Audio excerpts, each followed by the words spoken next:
અમદાવાદમાં કાંકરિયા કાર્નિવલનો શુભારંભ થયો છે અને તેને જોવા લોકો મોટી સંખ્યામાં ઉમટી પડે છે. ત્યારે અમદાવાદ શહેર પોલીસ પણ વ્યવસ્થાને લઈને સજ્જ બની છે.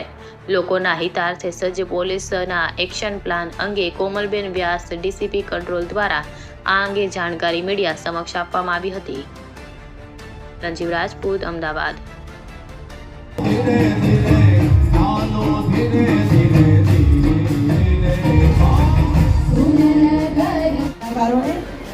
माननीय मुख्यमंत्री श्री અને મહાનુભાવોનો પણ વિશેષ ઉપસ્થિતિ અને કલાકારોના ઉત્સાહવર્ધન બદલ ખૂબ ખૂબ આભાર માનીએ.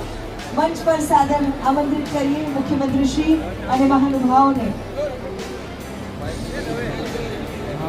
સર્વે કલાકારો સાથે અમદાવાદ શહેરમાં કાંકરિયા કાર્નિવલની વર્ષ 2008થી શરૂઆત થયેલી છે. એ મુજબ કોરોના વર્ષો દરમિયાન આનો આયોજન કરવામાં નહીં આવેલું. આ વર્ષે કાંકરિયા કાર્નિવલનું આયોજન તારીખ 25 ડિસેમ્બર એટલે આજે નાતાલના દિવસથી શરૂ થયું છે અને 31 ડિસેમ્બર સુધી કાંકરિયા કાર્નિવલ અમદાવાદ શહેરના નાગરિકો માટે આયોજન કરવામાં આવેલ છે. કાંકરિયા તળાવની આસપાસ 7 જેટલા એન્ટ્રી ગેટ છે અને આ સમગ્ર કાર્નિવલ સવારના 10 વાગ્યાથી માંડી અને મોડી રાત્રે 10 વાગ્યા સુધી ચાલુ રહે છે. તો સવારના 10 થી રાતના 10નો જે સમય છે એ દરમિયાન સાંજના 4 વાગ્યા પછી મુલાકાતીઓનો ધસારો થોડો વધારે રહેતો હોય છે અને આ એક અઠવાડિયા દરમિયાન કાંકરિયા કાર્નિવલમાં ગત વર્ષે અંદાજે 22 લાખ જેટલા મુલાકાતીઓએ મુલાકાત લીધેલી. એ રીતે આપણે કહી શકીએ કે વીકેન્ડના દિવસો ન હોય કે તહેવાર ન હોય છતાં પણ 22 લાખ જેટલા લોકો જો એક વીકમાં મુલાકાત લેતા હોય તો અમદાવાદ શહેર પોલીસ માટે કાયદો અને વ્યવસ્થાની જાળવણી અને ટ્રાફિકનું નિયમન આ એક ચેલેન્જિંગ બંદોબસ્ત રહે છે. આ કાંકરિયા કાર્નિવલના બંદોબસ્ત માટે અમદાવાદ શહેર પોલીસ દ્વારા પૂરતું આયોજન કરવામાં આવેલું છે. કાંકરિયા તરફ જતા મહત્વના માર્ગો અને તમામ કાંકરિયા તળાવ ફરતેનો સર્ક્યુલર રૂટને no U turn zone police commissioner Shri Ahmedabad દ્વારા જાહેરનામું બહાર પાડીને એનું જાહેરાત કરવામાં આવેલી છે.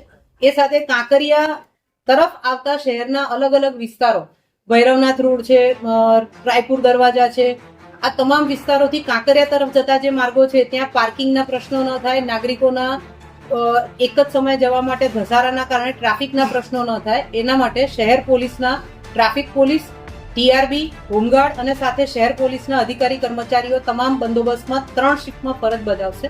એટલે કે રાઉન્ડ ધ ક્લોક આ બંદોબસ્ત ચાલવાનો છે. કાંકરિયા કાર્નિવલના બંદોબસ્ત માટે 7 ગેટ જે મેં આપને કહ્યા દરેક ગેટ પર સી ટીમ્સ તૈનાત કરવામાં આવશે.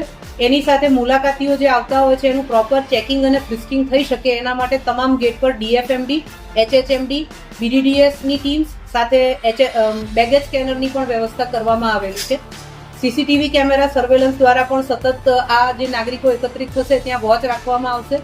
શહેર પોલીસ દ્વારા જે સુઘડ આયોજન કરવામાં આવેલું છે આ આયોજનના ભાગરૂપે કાંકરિયા કાર્નિવલમાં 2 ડીસીપી, 6 એસીપી, 16 જેટલા પોલીસ ઇન્સ્પેક્ટર, 63 જેટલા પીએસઆઈ, 13 જેટલા મહિલા પીએસઆઈ, 750 જેટલા પોલીસ કર્મચારીઓ સાથે મહિલા પોલીસ મુલાકાતીઓ મોટી સંખ્યામાં આવતા હોય છે એટલે 255 જેટલા મહિલા પોલીસ કર્મચારીઓ, એની સાથે એક કંપની એસઆરપી અને 150 જેટલા હોમગાર્ડના જવાનો આ કાંકરિયા કાર્નિવલમાં કાયદો અને વ્યવસ્થાની જાળવણી માટે બંદોબસ્તમાં તૈનાત રહેશે.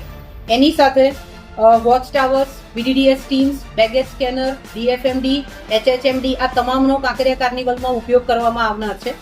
નાગરિકો પોતાની કાર્નિવલની અંદર જે આખા વર્ષ દરમિયાન આતુરતાથી રાહ જોતા હોય છે એવી રીતે કાંકરિયા કાર્નિવલમાં સાંસ્કૃતિક કાર્યક્રમો, બાળકો માટેના કાર્યક્રમો, ખાણીપીણીની માર્કેટ, એની સાથે સાથે અન્ય આકર્ષણો પણ હોય છે. જે 3 સ્ટેજ છે તેના પર દેશ વિદેશના કલાકારો દ્વારા સાંસ્કૃતિક કાર્યક્રમો કરવામાં આવતા હોય છે અને આની અંદર આપ જાણો છો એમ અમદાવાદ શહેર અને આજુબાજુના જિલ્લા શહેરોમાંથી પણ લોકો આનંદ માણવા માટે આવે છે. તો તમામ લોકો કાંકરિયા કાર્નિવલનો યોગ્ય રીતે આનંદ માણી શકે અને યાદગાર સંભારણું બની રહે એના માટે શહેર પોલીસ દ્વારા પોલીસ કમિશનર શ્રી અમદાવાદ શહેરના માર્ગદર્શન હેઠળ પૂરતી તૈયારી કરવામાં આવેલી છે.